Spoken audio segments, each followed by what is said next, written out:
And did you know about 1/3 of food in the United States is never eaten? It goes straight to landfills. Not good. Crazy. Loaves and Fishes Greenville is actively working to change that, rescuing uneaten food and giving it to those in need here in the upstate. Fox Chronicle's Anna Arender gives us an inside look.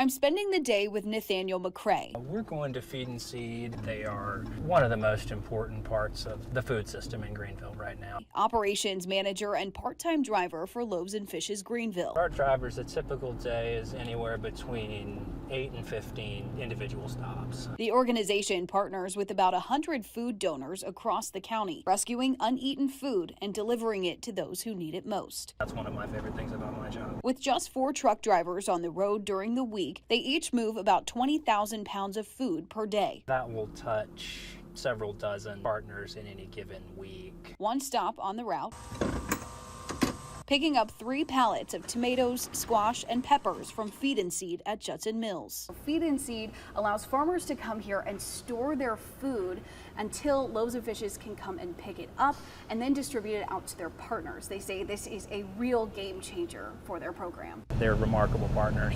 At other times, we'd either be spending hundreds of dollars burning diesel fuel in our truck coolers or just having to refuse the opportunities. It's a great network, and it would not be possible without every person, whether it's the farmer or whether it's the picker on the farm, to the delivery driver, to the board chair of the nonprofit we're working with. It's really a giant spider web that every piece plays a critical part. From here, the food is divided up among the routes, matching it to the right partners.